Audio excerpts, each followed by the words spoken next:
And obviously, this is all that we can just hope, that from my side, I will make sure that we are not, formula is not, I'm doing everything to ensure that I'm just doing exclusive breastfeeding. And if some unforeseen situation happens, then obviously we have to do something. But from my side, I shouldn't be the one. And that really helped me. Like all throughout my journey, there were certain times when I felt like I was little bit dwindling. But then because I had read so much, I think if I hadn't read that book, I might have given up.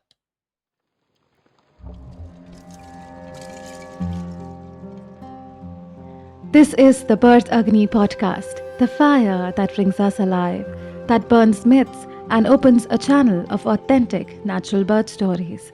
This show debunks the many myths of the medicalized births, showcases the plethora of choices a pregnant couple can make to embark on their empowered birth journey.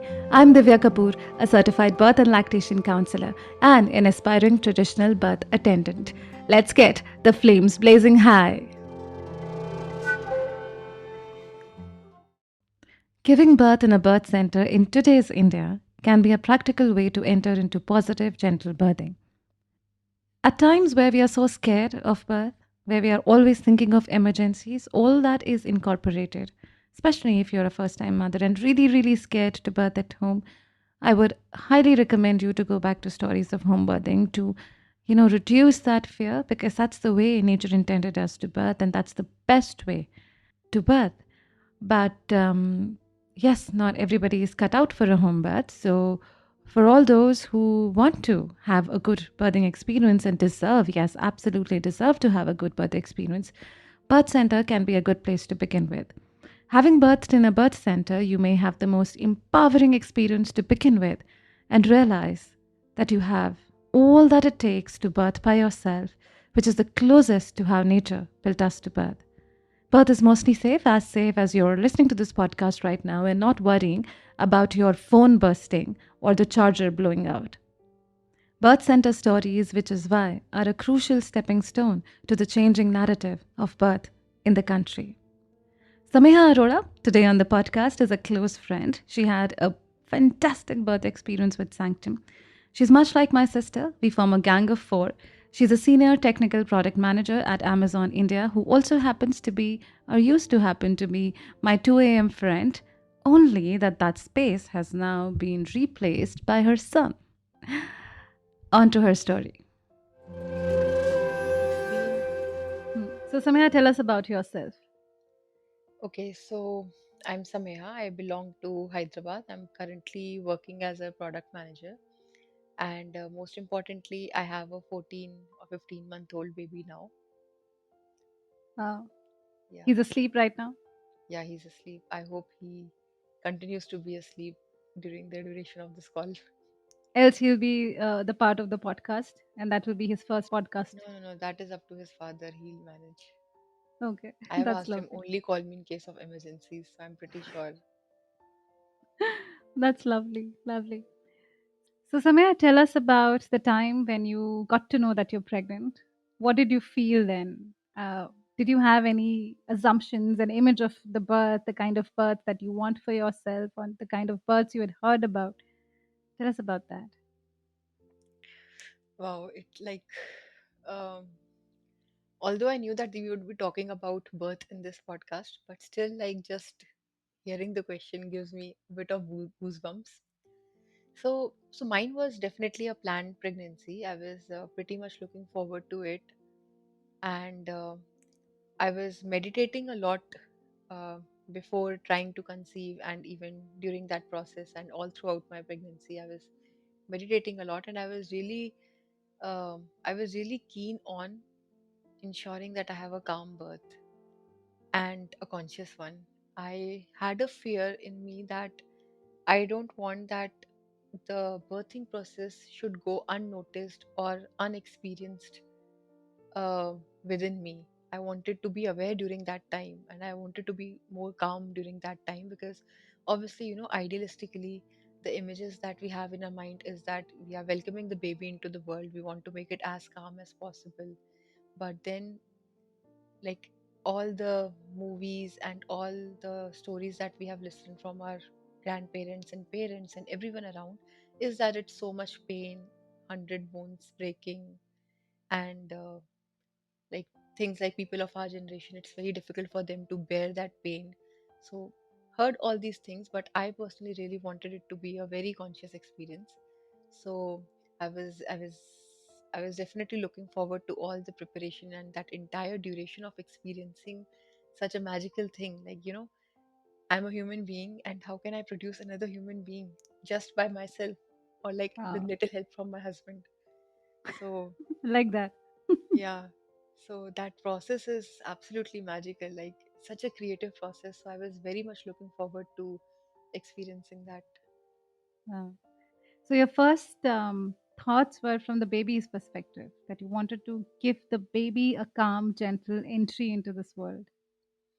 Yeah, absolutely. I am a very firm believer of the fact that babies are very conscious when they are inside or when they're outside as young as they can, one day, half a day. So they are very conscious all throughout. I'm a very firm believer of that. Like, even though the conscious memory might not record it, the subconscious memory is always programming, it's always recording. So the kind of Mm-hmm. experiences or the kind of environment, energy, ecosystem that we provide, every bit of it matters. So Mm-hmm. yeah, I absolutely thought it from the baby's perspective first, and then from my perspective also, that it I am so privileged and so blessed to be experiencing this thing, such a magical thing, magically creative thing. So I also wanted to experience it wholeheartedly and with full consciousness. Lovely. So this comes from your already you're into spirituality, you are into meditation, you've been practicing for some time. I remember when Divi was approximately 9 months old, you sent me this book, The Biology of Belief by Bruce Lipton, and this had a chapter, an entire chapter on children, how they are born with their own innate wisdom and how they then start downloading from their parents how they react to situations, and that becomes their footprints for life. So all this must have come from there, if I'm not wrong. Yeah, yeah, absolutely. I think I've read couple of books on overall like gentle birthing and spirituality and conscious birthing. So definitely that contributed quite a lot towards this entire mindset. Yeah. So you prepared yourself early on, right when you wanted to become a mother. So it was a planned decision. Yeah, just like anything else. So any important thing that we do in our lives, for instance, like we start thinking about class 10th much before we actually go to class 10th, right? Like the entire families, they start talking about it, they start preparing it. When you go to college, you start thinking about going to college much before your entrance exams, so on and so Hmm. forth. So, like any other important thing, this is also something that you can't start thinking on the day when you conceive. There's a process to it. Ideally, you should, like, you should be aware of what you are getting into, and how to be aware would come from like getting more information about your body, about what this process, what will happen. A bit of it, at least, you should know so that Hmm. you can prepare well and you can have a better experience than being unprepared. That is a profound thought, Samya. Thank you so much for telling us about all this. And then, when you became pregnant, how did you decide to go about your journey? And did you decide? So you birthed at Sanctum. Did you decide on the center, on the birth center earlier on? Did you know about it from the very beginning, or did you come across it during your research when you became pregnant? How did that all come about? Yeah, I think a few days back, my husband asked me, "Who told you about Sanctum the first time?" And I said, "I think it was you. I think you wrote it somewhere in the messages that you were researching something in your very early days, and then you just messaged me." I think that is where I got the lead, and I went to Facebook and I searched what it is about, and the reviews were awesome. The experiences of mothers. I'll just share one experience. I hope I can recollect that. So basically, there was a woman who had two children. It was VBAC.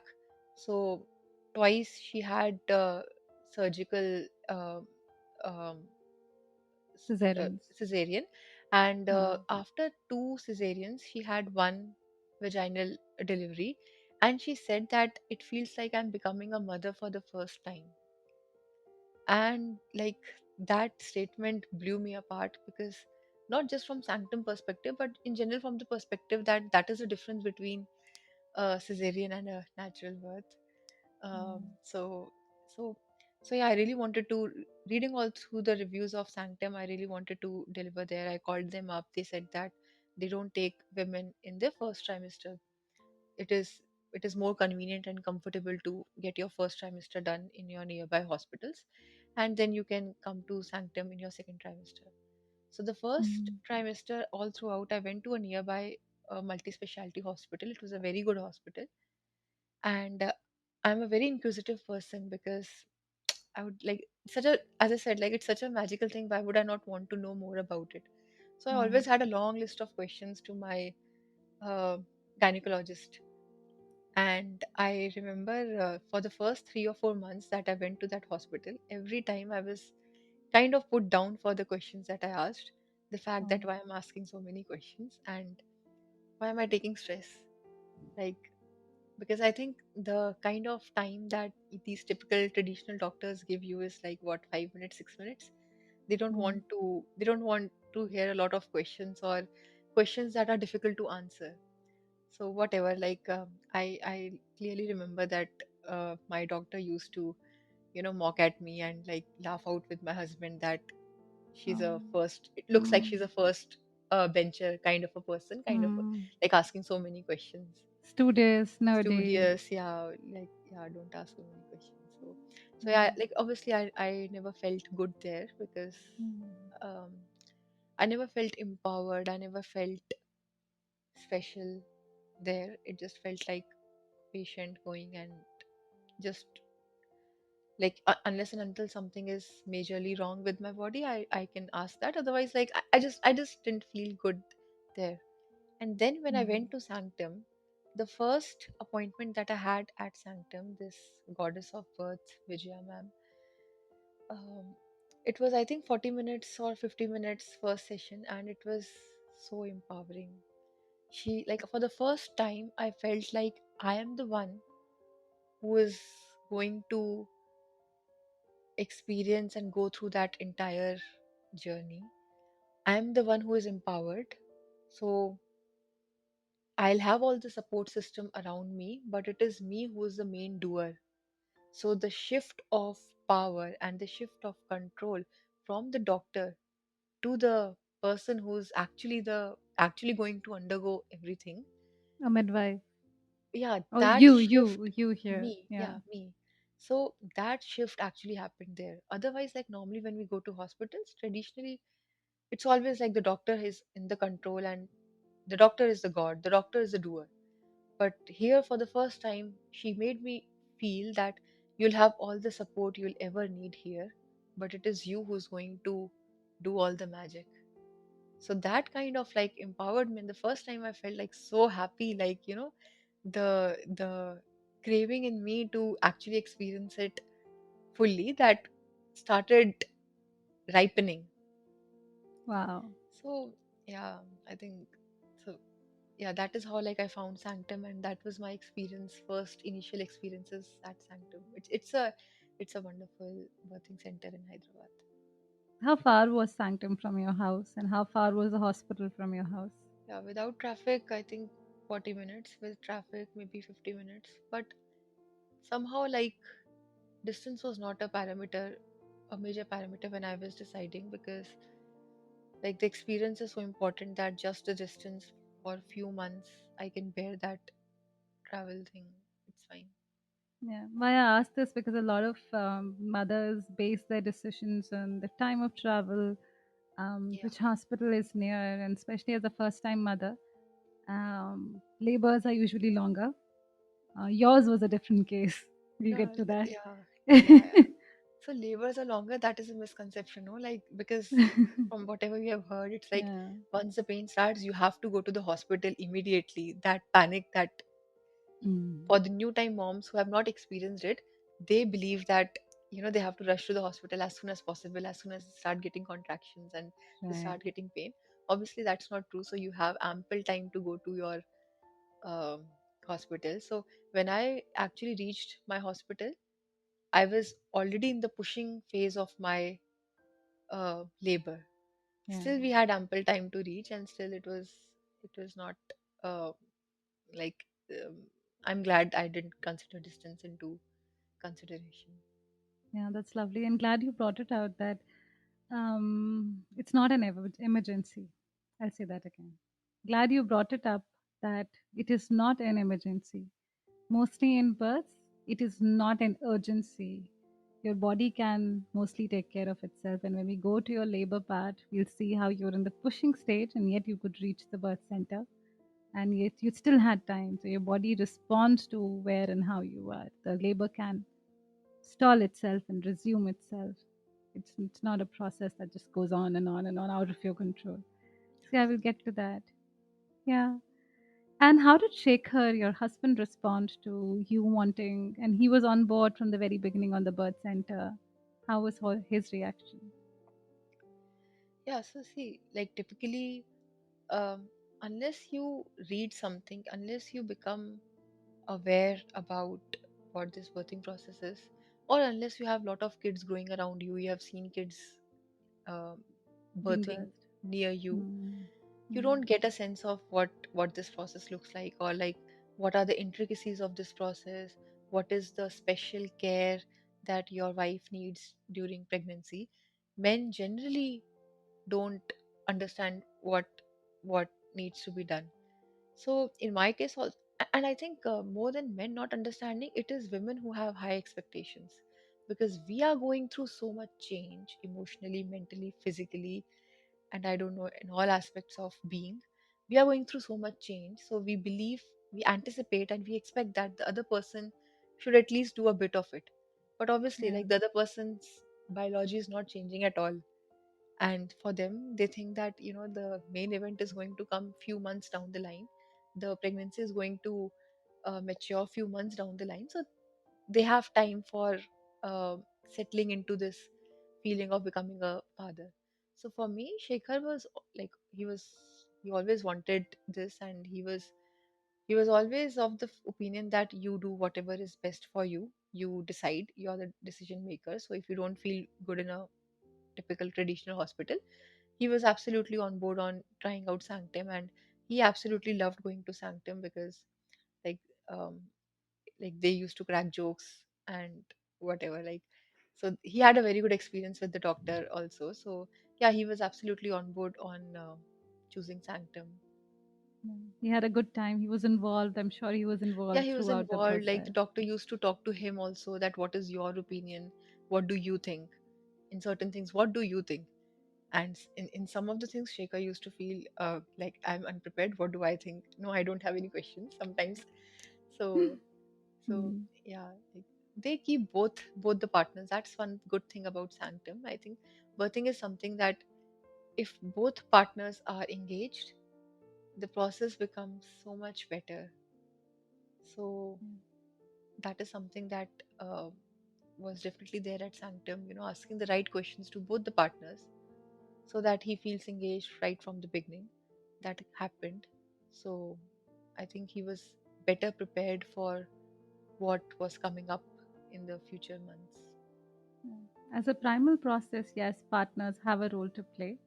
And as human beings living in an absolutely civilized world, a lot of dusting needs to be done from our women's perspective on birth, also uh, on men's perspective, how they are seeing birth, how partners are seeing birth. I'll put it like that to be more inclusive. So yeah, that's that. So glad. And how did you prep yourself along the line? Did you take birth classes? Um, Oh yeah, birth classes I think was mandatory at Sanctum, and I think it should be mandatory everywhere. I just can't imagine how someone can birth without birth class.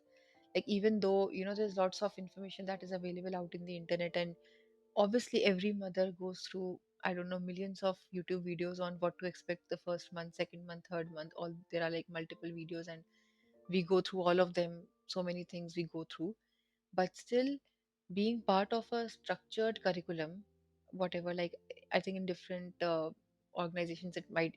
At Sanctum it was, I think, 4 weekends, Mhm. both days or like one day. So 16 hours or something like that it was. Mhm. So going through a structured curriculum, um, like it connects all the dots of birthing, right? Starting from like conceiving and then going through the pregnancy and then what to expect in labor, labor management, why pain happens in labor, how to embrace the pain, philosophically how to look at the pain, psychologically how to look at the pain. If you have to change that programming, because normally for all of us pain means, uh, pain is something negative. It always has a negative connotation. So in order to change that perspective, it requires some programming, right? Deep programming, because not just mentally, but Mhm. you have to internalize whatever theoretical classes information these classes offer. So I think, because the curriculum of these classes is designed in a way holistic way, covers every aspect of birthing, so it kind of makes, it changes the mindset, it changes the perspective of how you're looking at things. And I was like, I took a lot of notes during my uh, classes, because I knew that these are the things in the moment I'm able to understand everything. The euphoria of understanding how labor actually happens. They have some props and they show you that this is how it happens and this is why it is paining. All of that looks so magical at that moment, but obviously, when the real thing hits, you won't remember these things. So I Right. took a lot of notes, and I actually, went through my notes a couple of times in the ninth month and the 10th month. Mine was an overdue delivery. So I went through all those notes a couple of times just to ensure that I'm internalizing that information. Because yeah, like preparation is one thing, but we know that, when the real thing comes, you normally forget a lot of things, all these birth classes and all, everything, you forget a lot. Absolutely. So preparation Yeah. is so much important. Talking with the right kind of people, continuously engaging with them whenever you have a doubt, and continuously engaging with people who are passionate about birth. They can be anyone, your friends, family, birth consultants, hospital doctors, midwives, anyone. So it's so important to prepare well. And if you do that, I personally feel that the chances or the possibility of having a positive birth increases by so much margin. It's just like your any normal exam. The more you prepare, the probability of getting better marks, or like the probability of getting better at that subject, being more skillful at that subject, it's directly proportional. So I think same is here also. Obviously, if you don't prepare, still you might end up having a normal birth experience, or even a positive birth experience. But preparation definitely, whatever area you put your consciousness into, that area will definitely, that is a very Unfold. rewarding experience. So if you put your Hmm. consciousness into preparation, definitely you are going to reap the benefits during your birth. Yeah, as childbirth educators, we always say that the preparation lies with you. Even in the classes, we give you everything. We give you all the tools. We'll explain everything, but it's up to you to go back and to your own work of preparing and practicing the positions if you have to, doing a few activities, the mind work that is required. In your case, you were already into meditation, so your mind was, you already had a control on the mind. Perception is so important. A lot of fear goes down when you have prepared, which I think that's what you were saying when you meant that the preparation increases your chances because the fear reduces and you have a better, um, you embrace the pain, the intensity of the contractions better. So, So one example on the same front is, for instance, like I had a, positive mindset, and with that, when I tried to, so all the awareness that I had around birthing, the preparation that I did, some books I read, all of that, that helped me reach a certain level. But there are certain experiences, positive birth experiences, or like the experiences of home birth that you keep talking about, and ecstatic birthing, or women going through orgasm. orgasm, or like birthing alone.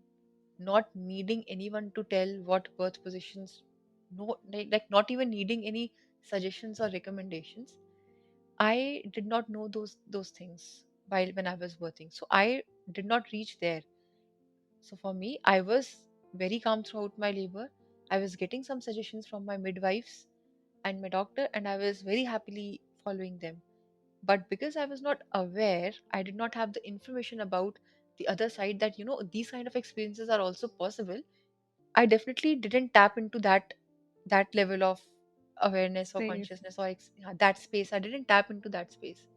Now, after hearing all these things, being more informed, and like we keep on talking about birth, so now I think, like, in case I plan a second delivery, that would definitely be a notch. I hope, like, obviously we can't say anything for sure, but I Yeah. would want to believe that it will be a notch higher in terms of uh, having a more positive birth, even a Yeah. better one. More ecstatic, more Ecstatic, yeah. exhilarating, Yeah. as they say. Having more experiences, more positive experiences into the birth. Yeah, more empowered, maybe more in tune with how your body wants to go about. More in tune, more independent. Yeah, Yeah, independent. one thing is, like I was, so I was not independent during my birth. It was a very positive birth. Everything was good, but I was not independent. I was taking suggestions from midwives and all. But I think the next step would be to, like, try to feel like, if I go a second way, I would want to be more independent and respect my intuition and be able to listen to that intuition and follow it and see where it goes. And obviously, if it doesn't go anywhere, then we have so much support system is always there. But at least give it a Yes. chance to see what is there. And if so many women have experienced that, I think those stories need to be heard a lot more in a positive light. And the more you hear those stories, the more something changes in you. You get inspired. and Yeah. and I would like to believe, like, the more stories you hear, your subconscious is being programmed. So even you, without knowing, when you actually go into birthing, those the benefit of those stories, the motivation from those stories will unravel, and it will help you during your process. So yeah, I think birthing is one area where I believe we don't talk about it much. um, I don't know whether it's not commercial or whatever, but yeah, I think positive birthing is not talked about much. it, it's a foundation of humanity, but we don't give it as due importance as I would love to have. Just like anything else, I think if you talk about health, the kind of supermarkets we have, everything processed, right? So similarly here also, I think we are not talking enough about what actually matters, and how gentle birthing, positive birthing should happen. We'll reach there It someday. Yeah. hopefully, yes, hopefully. And like you were saying, with these stories, your subconscious creates a state of abundance, a state, make some space for those experiences. And when you make the space for those experiences, it makes it easier for them to come around. And yes, undisturbed births is how we call it, where the midwives sit back and watch the mother do her thing. She would ask, I need help, because some mothers do need help. They would ask for it. And some mothers would be like, I know what I'm doing, and I just know where to be. When the mother seems to be needing help, then the midwives would gently nudge. Maybe you want to try this, maybe that, not ordering around, but gently. And Hmm. then if it suits you, if it suits you, if it doesn't. And this was the case with my first, as I was apprenticing with my midwife on this first birth. The mother, she just wanted to lie down on the bed. She did not want to change positions. And she's someone who's like, you are very curious, you want to try things. So if someone says something, you'd be like, okay, let me try that, maybe that helps. She's very closed that way. She's very specific about what she wants and what she doesn't. So at one point, she was trying to get up, but her legs were all tired. She did not want to get up. And then she did try change a position. We just gently nudged her that maybe since it's so um, because it is so painful, you may want to try changing the position. She tried, it didn't work. At one point, her contraction stopped because she was changing positions, because she got nervous. I believe that's what I thought. That was my observation, that your brain absolutely functions on your labor. So if you are scared of a position, her contraction stopped in that position, and that was a squat position, which we usually do prepare mothers for, and that's how it is. Yes, but in an undisturbed birth, that the mother becomes the power space. She becomes the guide. And who's the guide? The baby becomes the guide, because the baby is telling you what position baby wants to come out in, what suits his position in the pelvis, his movement in the pelvis to be able to come out. And yeah, that obviously helps so much more.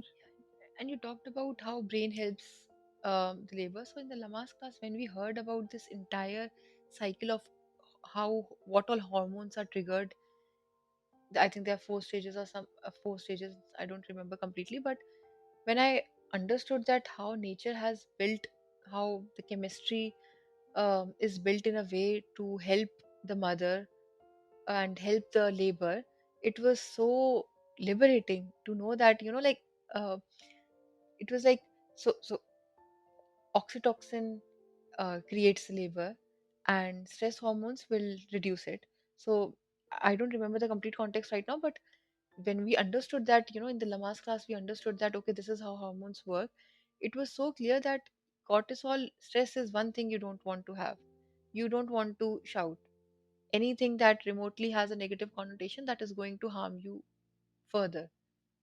Yeah, So I think internalizing that in my labor, I did not feel any sort of fear, and any sort of negative connotation towards the pain was definitely not there. So yeah, I think like this is about how that information helps you, as you said. So the classes helped me understand these things on what triggers labor and what doesn't, and internalizing that kind of ingrained in me that no negative, it there shouldn't be any screaming or those sort of things. yeah. And the fear of the people around you. If you do not want certain people in the room, you can tell themselves out. And a lot of mothers instinctively do that. Yeah. And I really hope that going forward with your second one, whenever you plant a baby, you have these beautiful stories with you that give you power. So, were you also preparing in some other way apart from the classes, the books that you were reading? Were they on pregnancy itself, birth itself? And would you like to suggest some books? Or were you also preparing? Because I know you were very curious about breastfeeding. You were very curious about parenting. Yeah, so I was I don't know, intuitively I was never um, never very curious about what will happen in pregnancy month by month and what changes will happen in me. I was very curious about those apps which are there that tell you every day what your baby is looking like and what your baby is doing. I used to read them twice a day, and like repeatedly. I used to read them, but apart from that, in me, what exactly changes would happen, I was not very much interested in knowing that in detail. So I never read books on pregnancy, but I definitely wanted to read books on newborn care, and breastfeeding was something that I knew I was passionate about. And even in my second trimester, I knew that like third trimester will be about a bit of anxiety or a bit of discomfort maybe with the pregnancy. So I felt like second trimester is the happy time when I should be doing all of these, uh, when I have the mental space to learn. Maybe in ninth month I felt I'll not feel like That's learning a lot of new important. things. So in That's my what second we also trimester, think. yeah, Hmm. in second trimester, in fact I went to my traditional doctor and I asked her, "Ki give suggest me some book on newborn care and like birthing and all." And she said that, "Are you crazy? Like your first trimester Again, just got over. you want I'll tell more you 10 info. days. I'll tell you 10 days before you birth. I'll give you Oh, that information. I'll give you how labor happens and breastfeeding. I will tell you 5 days before the birth. Don't worry." And I was like, in 5 days, how will I internalize anything? 5 days is, yeah. it's not an exam that theoretically I just have to know. It's not about knowing, it's about internalizing. So yeah, in my second trimester, I read a book about breastfeeding. Um, And that the knowledge that I acquired through that book, that kind of helped me to have that determination that I have to breastfeed. I always planned to, but that made sure that whenever there are always ups and downs in newborn care, and sometimes you feel maybe the supply is not enough, or like baby is not satisfied, those sort of things I think happen once or twice with everyone, or like some other situation happening, you have to travel, or some situation that kind of people around you triggering that maybe you can start formula, something like that.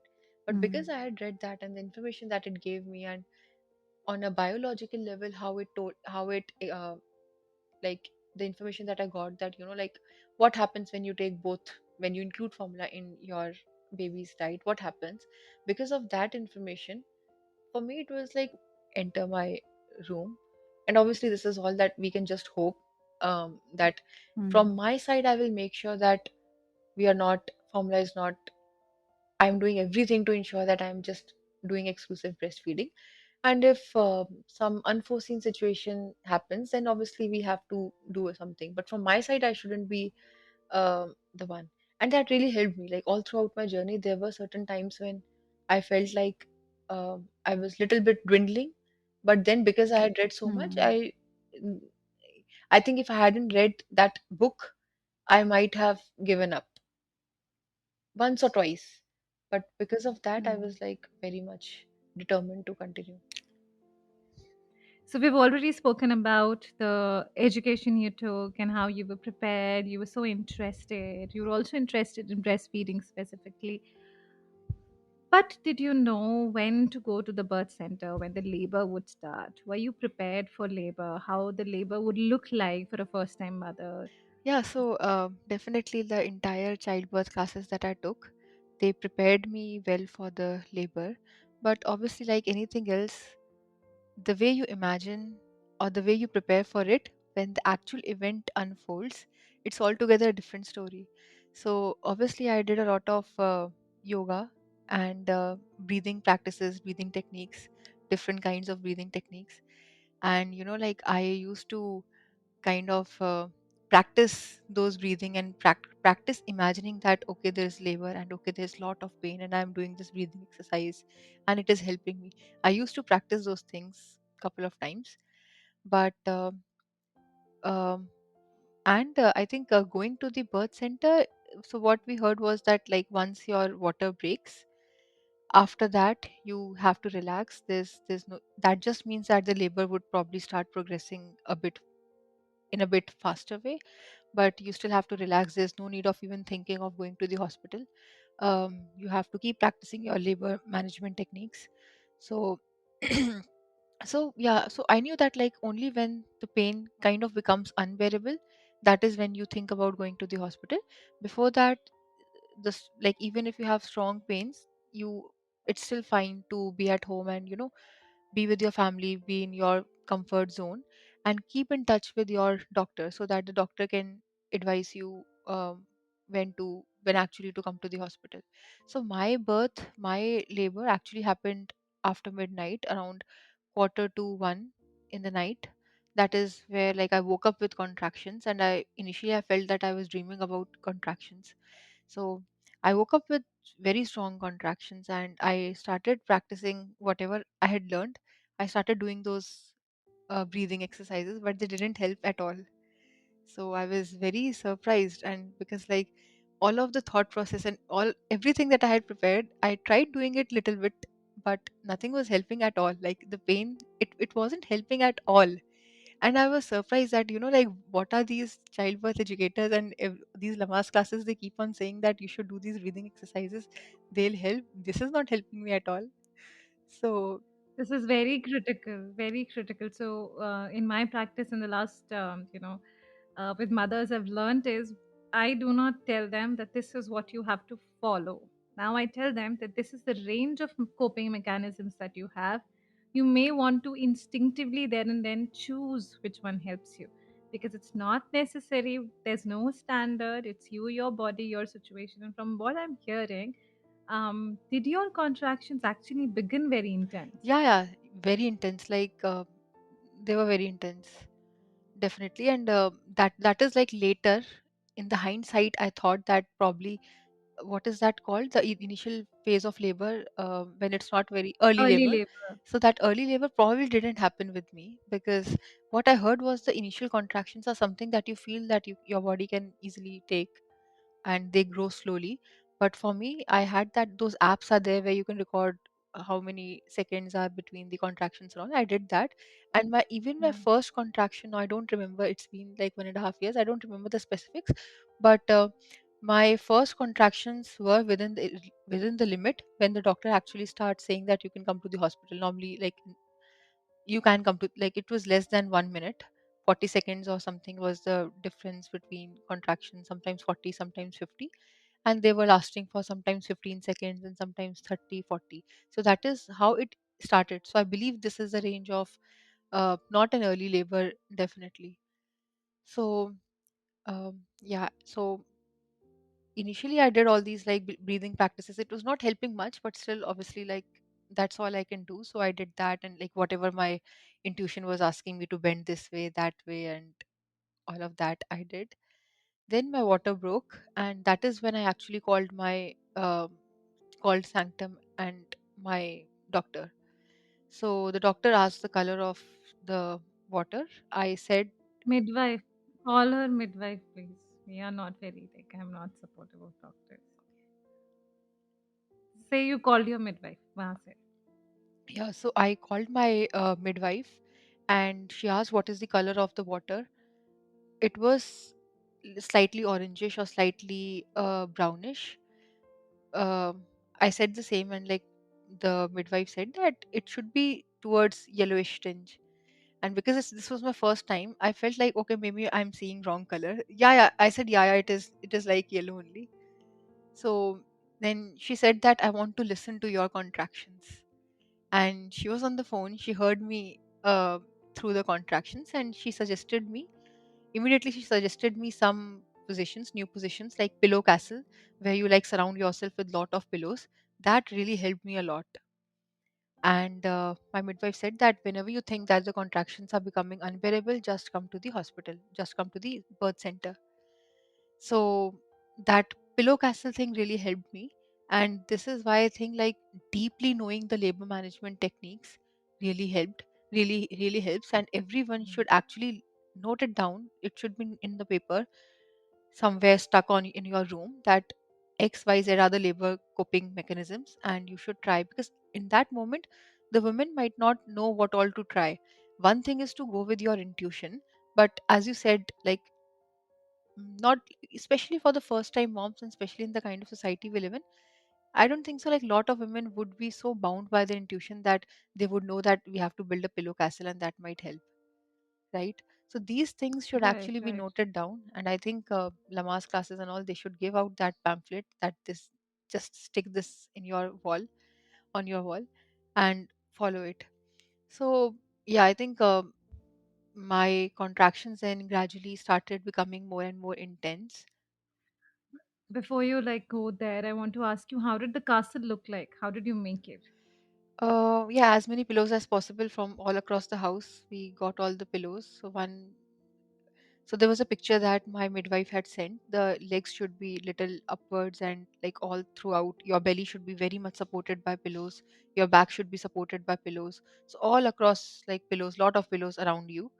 So it really helped me, because it kind of like made me feel I'm feeling on some fluffy, like, lying on a fluffy. Yeah, leaning. Huh.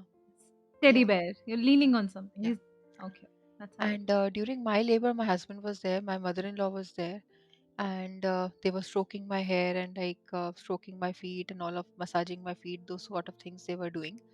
And what I realized was that whenever my mother-in-law was stroking my hair or doing anything, massaging my hair, I felt very good. I felt like the pain is healing. My husband was also doing quite a lot of things, but I felt like when the feminine touch was there, I could consciously feel pain going down. Wow. And Wow. and that was a good insight during that time, that like, someone who has actually gone through this earlier and someone who understands this deeply, what is the impact that it can have. So she wasn't speaking much because what is there to speak? I was just roaring, and she was just like, हो जाएगा, it will, सब ठीक हो जाएगा, बस थोड़ी देर और ऐसे ही. She was trying to motivate me, and I felt lot of healing there.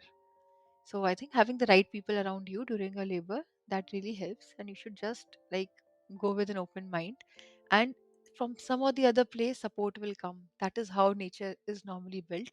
If you let loose yourself, the right kind of thing Yeah. will automatically fit in, and something will happen and you'll get the support that you want.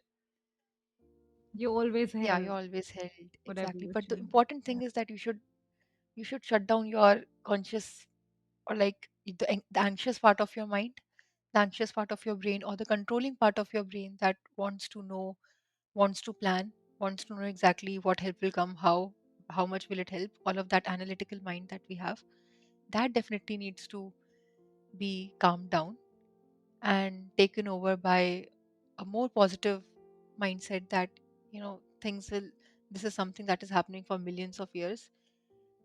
So many women have done this before me, and everything will fall into place. It has to fall into place, there's no other way. So if you go with that mindset, Yeah. No, no, go yeah, ahead. so Complete it. if you have that mindset, I think it's much better. You don't you're not shouting or screaming in a shock. Which is why I want to ask that since they started pretty strong and you were home, and did you at any point during this when they were not bearable, or which this is something I'm assuming you're to tell me, were they bearable? Were you at any point thinking that, oh, I can't do this, or this is too much, this is not how I imagined? So you must have actually, since you must have visualized contractions a certain way and they came to you a certain way. So how did you, what were your thoughts then? So How did you I kind had of visualized that the contractions are normally unbearable, and the reality was the same, but the magnitude of, or the definition of unbearable, when you actually just imagine it beforehand, that is much less than when actually it hits you. So when it actually hit, at that point I was like, okay, okay, this is what is labor. But like the intensity was too much, obviously. So yeah, but um yeah, the intensity was too much, but it was not as if like I felt like I'm not going to hold this, I cannot do this, like this is, I'm done, I'm not going to survive through this, something, that kind of feelings I did not have. And probably that is the reason I left for my uh, birth center quite late, just 50 minutes before the actual birth of the baby. I reached my birth center because what in my mind it was like, only when you feel, somehow I felt like only if you feel like you're about to die, that is when you should go to the hospital or birth center, and I did not feel that. So even long after I started the pushing reflex, around 4 or 5 hours, 4 hours into the labor process, I started getting the pushing reflex. And even at that point, people around me were saying, let's go to the hospital. And I said, no, we can't go right now because the doctor said that only when you feel like it's absolutely unbearable and you cannot take in anymore, that is when you should go.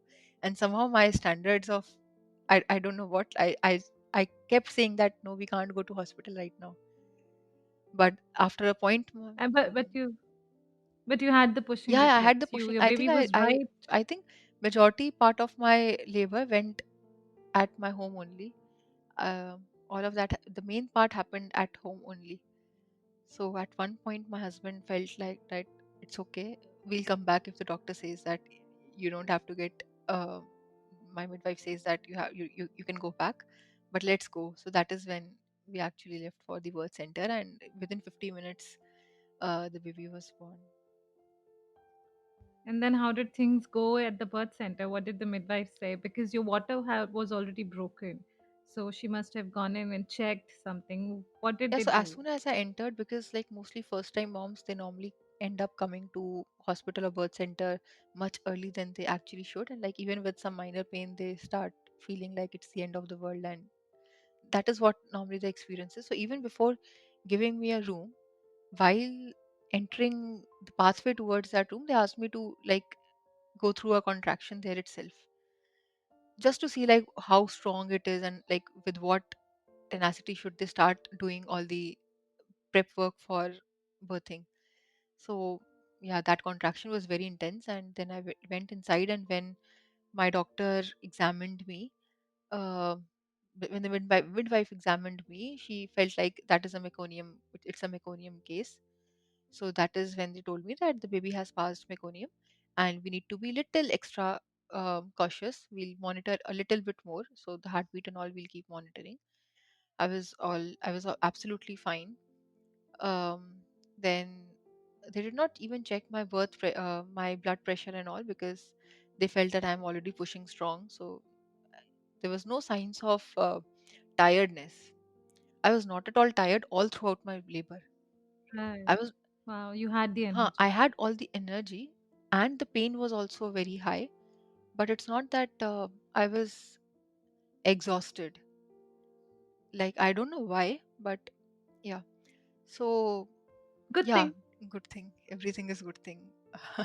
So It's the adrenaline rush. We call it the adrenaline rush. So when you're about to push, that's when the adrenaline, the hormones, they become yeah, high, and the mother has that extra energy to just bring the baby outside. So that's the natural ye- course of absolutely. hormones. Because I did feel that like before pushing reflex, that kind of pain was more intense than the later part of the pain, the later contractions when you have the pushing reflex. Because in the pushing reflex, I felt like I'm getting that reflex and I'm acting upon it. I'm trying to push as hard as possible. So it's connecting, the cycle is closed. I'm getting some intuition and I'm able to do some action on top of it. But before you get the pushing reflex, at that time, I was just getting strong pain towards my belly, towards my back, and there's nothing that I can do about it. So I felt the pushing part, the later part of the labor, was easier than uh, the part which is before uh, the labor. Yeah, yeah.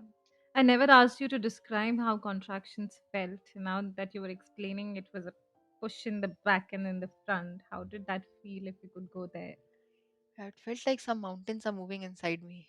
I think the the amplitude. It felt like some mountains, like the wave.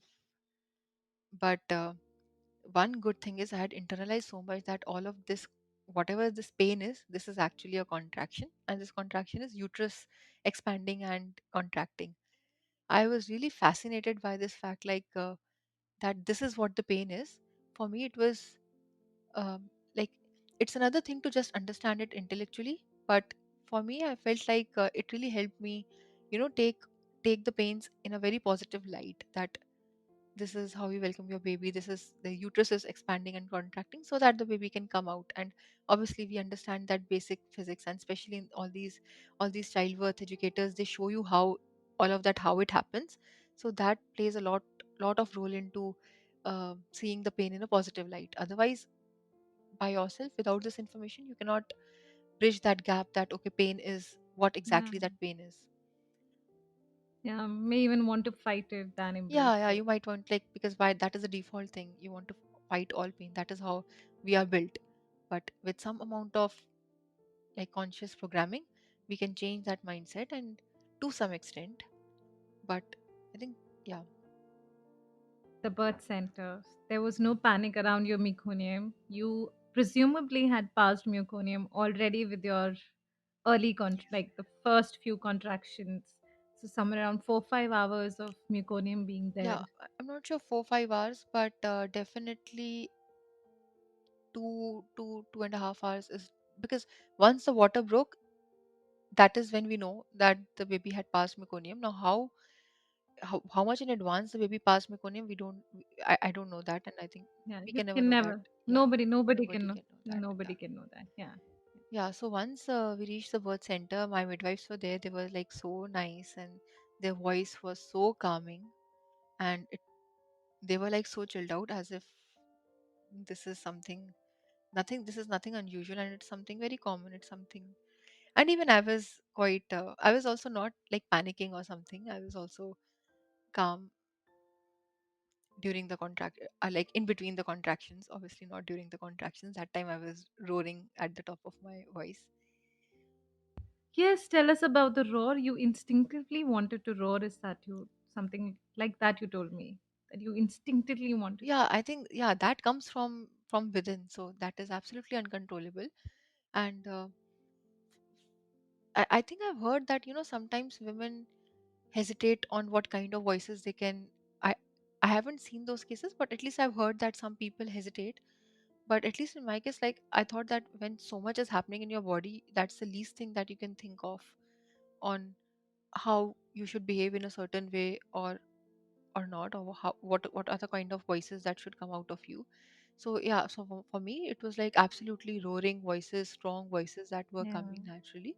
And I was not like, I did not even think about what are the kind of voices that are coming, or should I change them in that's so some way, or wonderful. Yeah, yeah. Yeah. that's wonderful. Worked in your Yeah. favor. So my midwife then suggested couple of positions, that first you do this, then you do this, then you go to the commode, you sit on the commode, then you do some squats, like 3 to 4 sets of positions my midwife had suggested. And my doctor was also there. But I think even in the first position itself, I was able to birth the baby. And during like plus minus 5 to 10 minutes of birthing the baby, my gynecologist, my doctor, was not there, because there was another labor that was happening. And my doctor thought that this is a first time labor. Mine was first time labor. So she thought that it will take some time for the baby to come out, at least 20, 30, 1 hour is there. So she was, Here you mean yeah, Vijaya, Vijaya ma'am, ma'am, the yeah. midwife. Yeah, but Yeah, yeah, the yeah. midwife, the other midwives were there. And I did not feel at Mm. all like as if I'm lacking something, that the main doctor is not there, because the midwives were like Mm. so good. So so during the time of birthing, my midwife was there, my husband was there inside the room. My husband was actually checking the time and like oiling, putting some oil there so that the baby can come out more easily. So that Mm-hmm. was also good to see that, my husband has such an important part into the such an important role into the main thing. And something that I don't think so normally leave in traditional hospitals. I think in most places men do not have that active role in actually taking out the baby and seeing all of that thing around. Absolutely. So I was glad that my husband was Right. able to do that and stand there and help in that procedure. And like he was the first one who got to touch the baby and like got to see the baby before even I could hold him. So yeah, so the baby was born. And immediately, like just in a fraction of, like, I couldn't even visually, I couldn't even see when the baby was born and when the baby was on my chest, because they did it so quickly. As soon as the baby came out, they gave it to me. And the baby was already crying, kind of crying. And I was very particular that I'll not the cord clamping part, it has to be delayed cord clamping. So like 5 minutes is what I had heard, that at least it should be 5 minutes. But in my case, I personally, I myself did the cord clamping after 35 minutes. So I was very happy that When the placenta, was it when the placenta was born? After the placenta was uh, born. yeah, I think I'm not sure whether it was like after or maybe like 10, 15 minutes. Yeah, after the placenta was born. Yes, yes, after the Yeah. placenta was Yeah. born. um So the good thing is, like, for the first 1.5 hours, we did not tell our family members that the baby is born.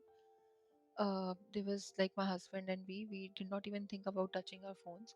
We were absolutely in the moment of internalizing that such a huge milestone, such a huge event has happened in our lives. And thanks to the birth center, we were all alone. Like after the initial 10 minutes, when the midwife, 10 to 15 minutes, when the midwife was there, she was taking care. And after the doctor also came, and she was surprised to see that the baby was born so quickly. And the doctor imagined and said that everything is safe, we'll come back after half an hour, you can take your own sweet time with your family. So so that was another very good thing that happened.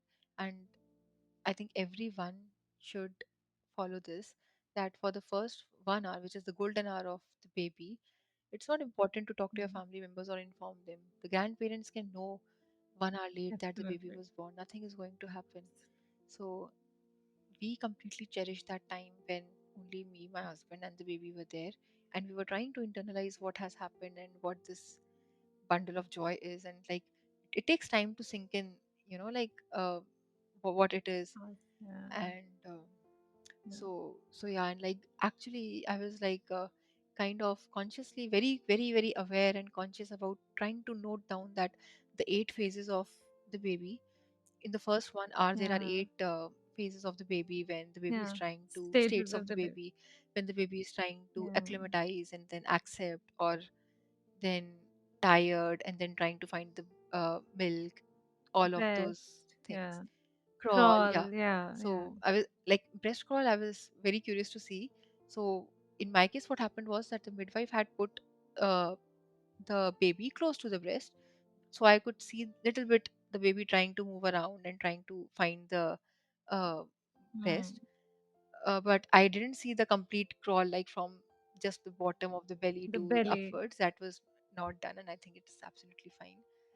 So yeah, so cord clamping is one big thing that I really loved, cord clamping myself, and that too after 35 minutes. And yeah, so after 1.5 hours, we informed our family members, and uh, so I did not go through that stitching process, whatever it is, Episiotomy. episiotomy, Episiotomy is cutting your before, vagina and then yeah, before the stitching the. birth. So that, Yeah. by Before the birth. procedure, Yeah. that doesn't happen at the birth center, but there were natural tears. Mostly not Yeah, there were required. natural tears that Okay. You happened didn't because my have. contractions were Okay. like so strong, and they were Hmm. like, in a short period of time, uh, the probably the baby and the body accomplished more because my labor was comparatively short, within 5 to 6 hours, starting from the first contractions to the baby was born. So it was a comparatively short period. So my midwife was suggesting me, like, what that just calmly she was saying that you should push peacefully, and you should push, don't push very hard, because if you push very hard there would be more tears. And I was completely able to Yeah. follow that. So with gentle pushing, the baby was born. And yeah, I think that is what it is. That was my birth story. It is so close to my heart. I'm Yeah. so glad I was able to experience what I experienced. And I think, like, after you birth a baby is when you start realizing, the magic that the feminine body beholds, and the kind of experience that all our ancestors and all our mothers and grandmothers have gone through. So, like, you start feeling that you're so blessed to have a to come in a body of Their a energy yeah, around to come in a you. body of a Wow. female, and you start loving your body more, and you start respecting your body more. Yeah, that's so beautiful. One of the things that I do want to ask right now is when the baby was born, was the baby rubbed? Was the meconium around the face Oh man, cleaned? there Was was no there a meconium around suction the done? face.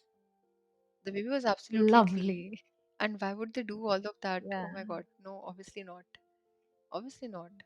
The baby, like, immediately as the baby was born, it was immediately the baby was on my chest, and I don't think so the baby left my chest until 1.5 hours or so. It's only after the baby started sleeping very well, that is when we kept him on the bed, and then I started washing up and I started getting fresh. So definitely no rubbing And how? and all. That was not Yeah. required, yeah. No rubbing, no No cleaning. rubbing, no Yeah, yeah. cleaning, and So when. like all that vitamin K or the Mhm. body weight, I think that must have happened after 3 hours, 4 hours. Hmm. Yeah, not at least Hmm. within the first 2.5 hours, definitely. Yeah. How did the placenta come out? How was it born? Do you remember? Yeah, so my midwife and my doctor were there. So they took it out. I don't remember completely how, but my doctor said that we'll wait for the placenta to come out naturally. So we waited for quite some good time, and then after, I think with some gentle push, or like uh, pull of the um umbilical cord, I think the placenta also came. Okay, so yes, you birthed the placenta. There was no manual extraction. There was a Yes, gentle yes, nudge nudge. on the umbilical Yeah. cord. That's what it is. Yeah, that's how midwives Yeah, do. They gently yeah. nudge. And So after the if it's placenta was already out, out, that is when like my uh, midwife actually touched the entire belly, pushed the entire belly little bit just to see that entire placenta has come out or not, so that if there is some okay, reminiscence that also comes out. So a bit of just a general yeah, movement yeah, around it. yeah, Gentle. gentle only, yeah. And I think even the Okay. stitching, the natural tears which I had, the stitching part of that also happened after uh, I think 45 minutes, 1 hour, yeah, quite some time. So, how did you guys decide on stitching? And were there like a lot of, there was a lot of tearing? And how did you guys decide whether to go with natural tears or to stitch them up? So yeah, this is one thing that like um, we did not think much about. The doctor said like if there are tears, the doctor has to stitch, is what I personally know. Okay, that's news for Okay. me that you can leave the tears. So you mean that you can leave the tears as Yeah. is and they would naturally get healed. Yes. If it's not a big tear, and even like bigger tears, depends on the degree, can naturally heal much faster with natural methods than stitching. So stitching takes more time to Oh, heal. really? So naturally, yeah. But there is, so the two sides of the coin is that you need to be really cautious with a natural tear needing to heal. You need to take care of it. You need to be aware of it. You need to really be aware of it, that it's there to protect it. But it heals really faster. So with Namrata's episode, that was the first on the bird story. She had a big tear, but they decided to, because hers was a home birth, she decided to keep it just like that, and it healed. It healed so well. So you see the magical power of vagina. The muscle just has immense power to heal on its own. It's beautiful. But yeah, but there are two sides of the coin, and it's up to the person to decide if they want to get it stitched. If not, not. Yeah, Yeah, absolutely. I think that's how it is. the main part is the actual birthing of the baby, and I think this I was not informed about the Hmm. choices that I have or the options that are there, but I think it's fine. Like the Yeah, it's the perception of the person also. It depends from the person to person who's taking care of you. If they've seen a lot of stitching helps, they would want to do that or might suggest that. And it's so many factors. And all in all, you were really very gently held. You were explained all the procedures, and the baby was never touched. Um, and meconium, one of the major things that today many mothers are scared of is, if the baby passes meconium, I'm going to undergo a cesarean, which is not really the case. yeah, yeah, Uh, definitely. And I think so. Few weeks after actually birthing, I went to my midwife and I asked that like I have heard that meconium baby passes when they are in stress. That is when they actually pass. That is what I heard. That was what I was informed. But I was not. So I told her that I was not stressed. I was not anxious during my labor. Still, why did my baby pass meconium? So then she told that like if the baby is 10 days overdue, which was what happened in my case, the baby cannot hold the poop for so long in their body, so it is very natural for them to at some point get rid of it. So that is what happened. So and yeah, like meconium, there are a lot of possibilities. Like when did the baby pass meconium? Did the baby ingest the fluid after that or not? How much did the baby ingest? yeah, There are a lot of factors that contribute to whether that would actually impact baby in any way or not. So during my labor, they kept checking the heartbeat, and at once or twice they said that the baby's heartbeat is going low.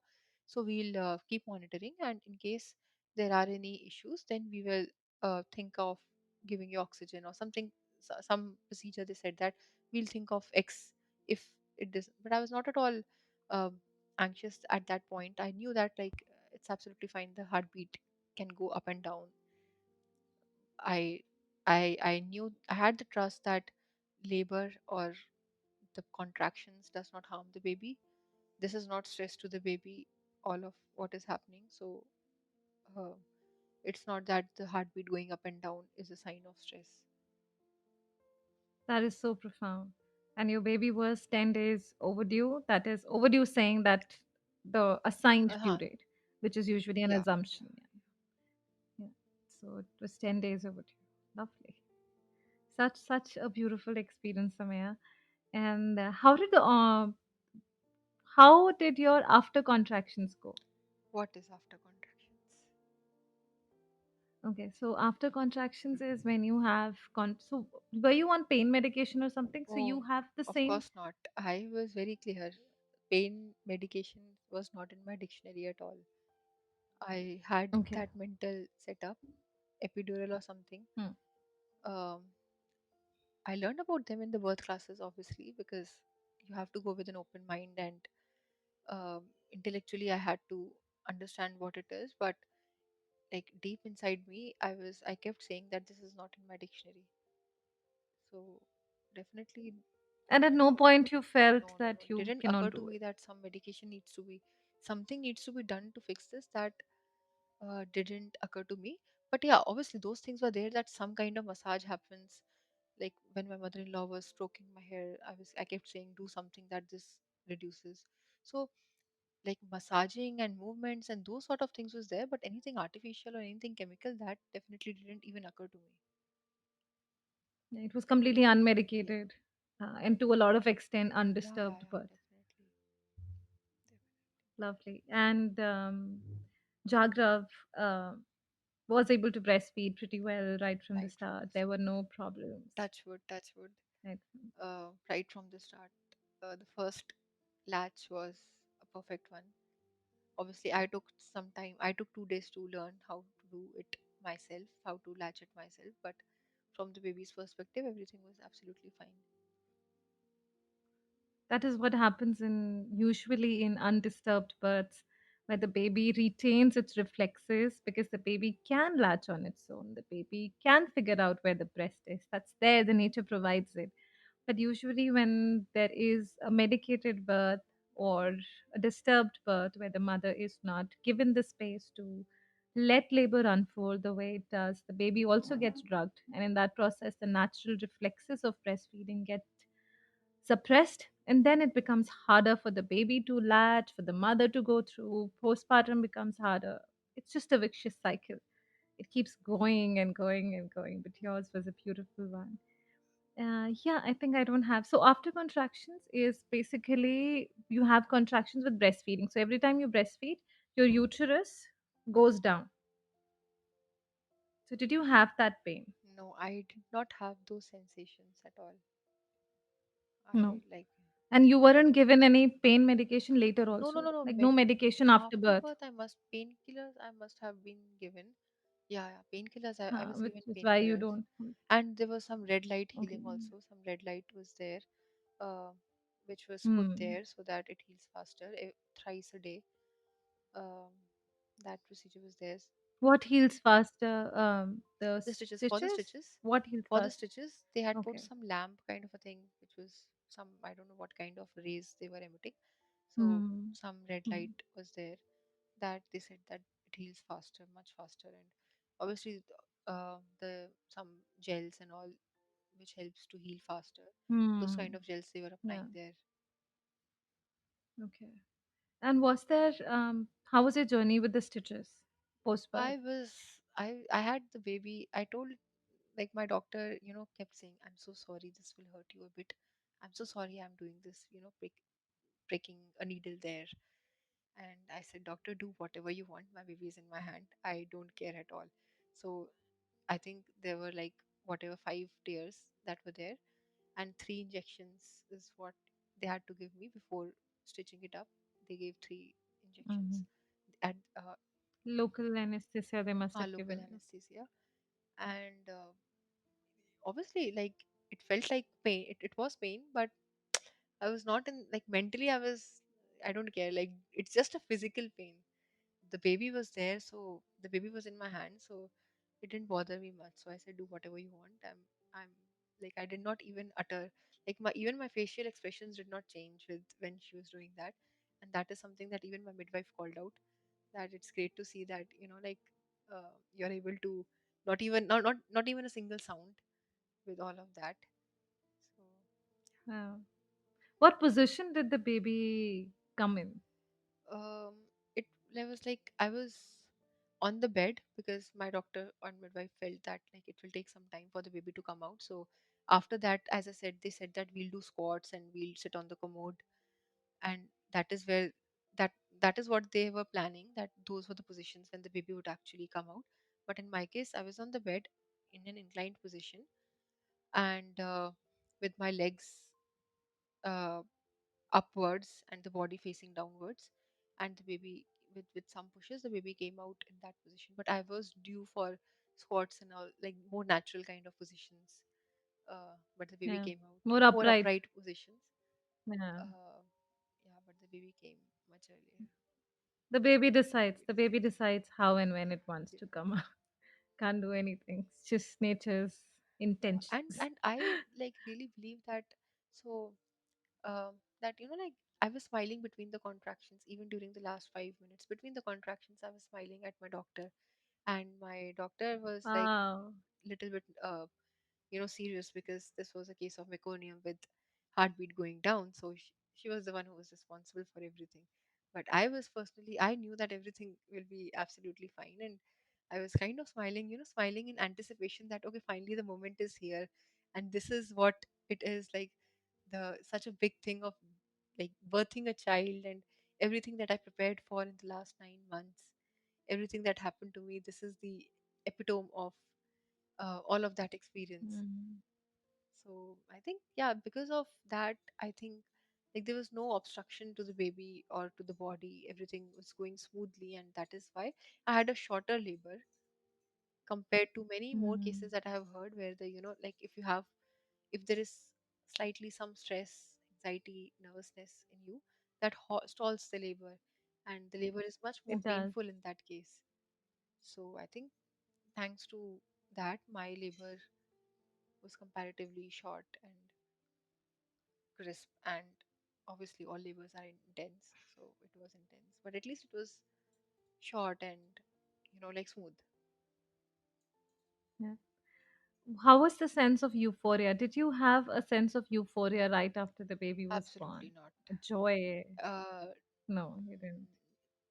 I was more or less like I felt numb because as a person that's what I normally do whenever some very big events happen in my life. So it took me some time um, to sink in that this is what has happened. I was happy, but it was not that like I had butterflies in my stomach or my heart was pounding very very deeply. So so yeah, not sure whether that answers your question, but I was conscious of the Absolutely, it fact does. that okay, like Every this is, mother's journey is yeah, different. it was kind of Yeah. I was slow to understand and slow to, it was still kind of a Mm. numbing experience for me. Okay. And how did your husband feel when he saw the birth? Yeah, so my I'm husband sure he is must normally have. like he's not comfortable with blood and all those things, kind of things. He, like even injections and all, he's not very comfortable with all of those things. But so for him it was like he was wearing the armor that I'll just survive being in the room.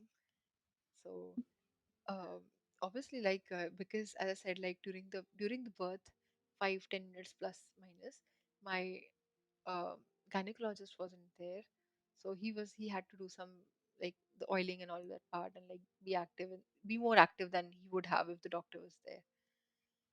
So he was very happy, and I think after the birth is when like he actually appreciated the Lama's classes a lot more, because he was able to see that everything that he had learned during those classes was actually helpful and actually got reflected inside that room. So he was much appreciative of all the Yeah. planning that was done, and the bond with the baby. I think that also was quite on another level, because in his mind, I'm pretty sure he might not have known that this is what fathers experience when when their wives They they see see birth. birth. Like Yeah. for them the picture is always that they are standing outside the hospital and they are just on the phone call, and Yeah. they are a little bit, Telling yeah, everybody. they are not into involved in the process, they are a little bit detached. So Mhm. I remember he said um, he saw the conical head and that Yeah, changed. Tell us yeah, about yeah, yeah. that. Yeah, so he Yeah. said that, like, he said that I really saw with my eyes that the head was not round. It was like triangle, it was conical.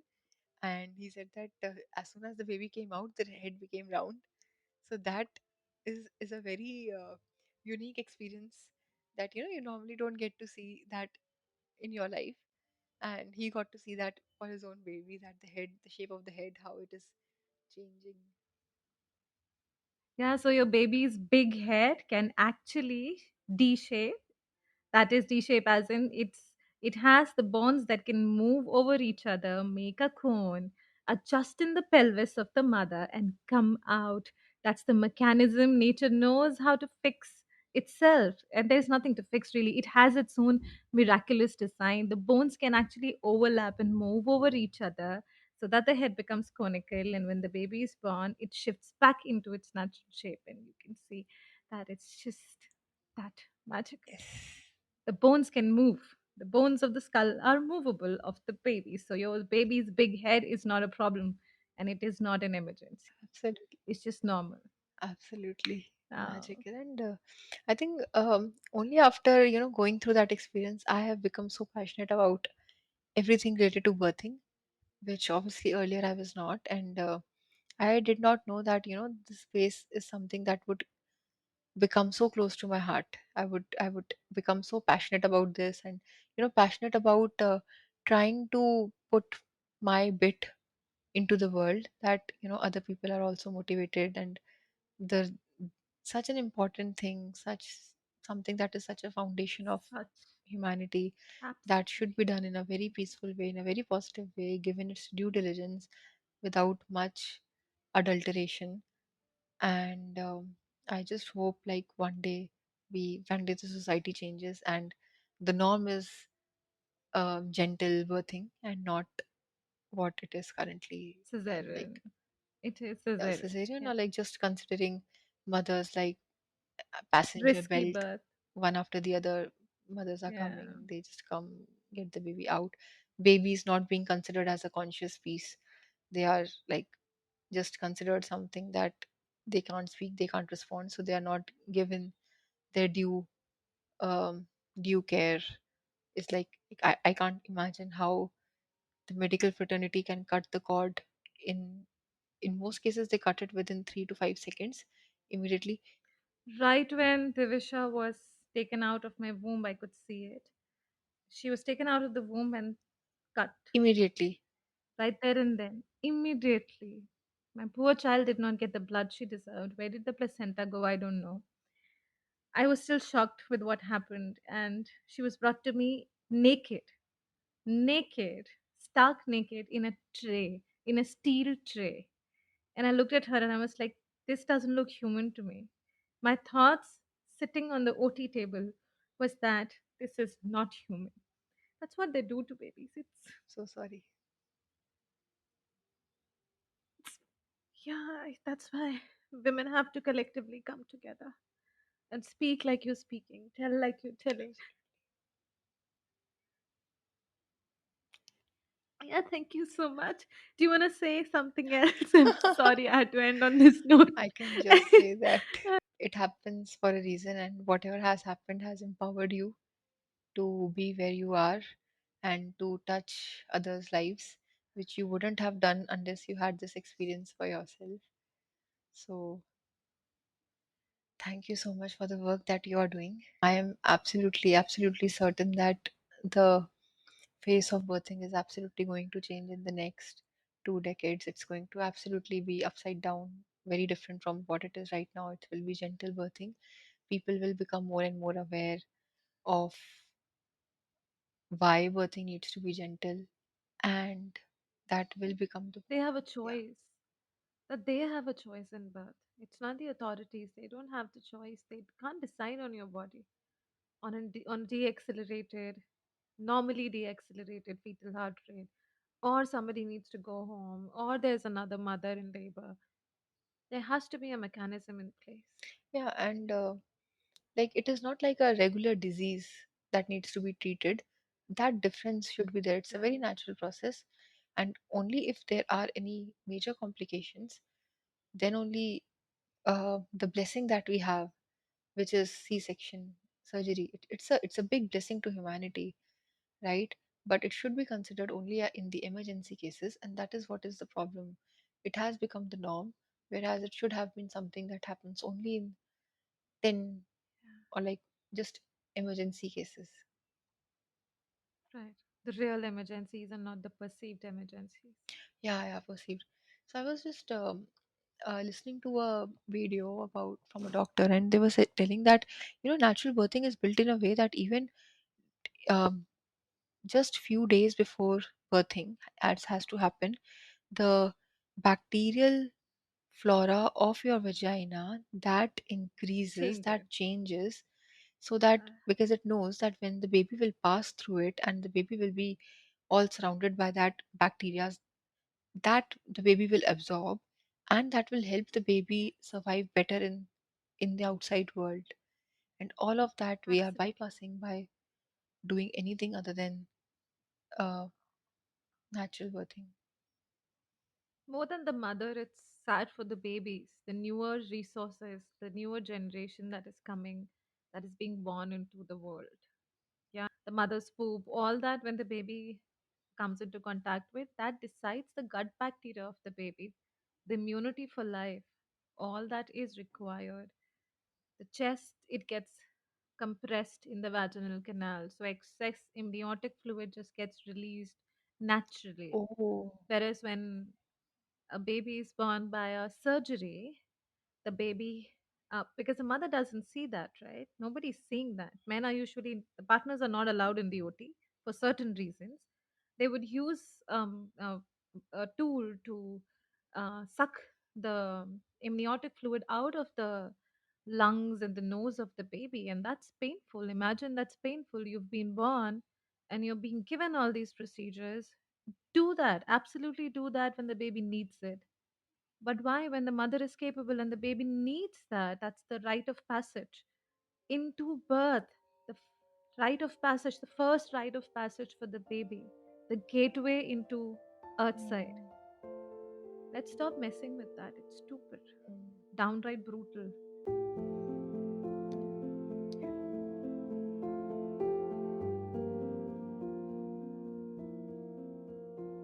More birth stories to come on the podcast. If this has really made a difference for you, made you step back and think for a moment, consider contributing. A share or a review or a rating helps spread the word. Thank you so much for listening.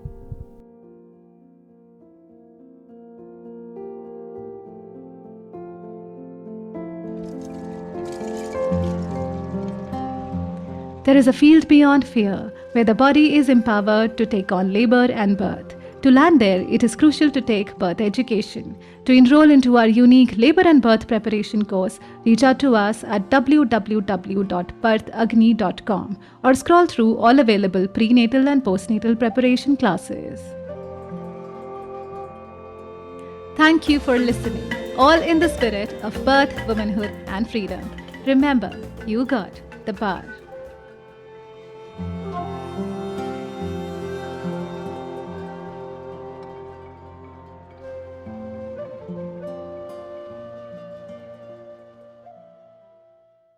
This podcast is about physiological birth and does not offer or claim to provide medical knowledge or diagnosis.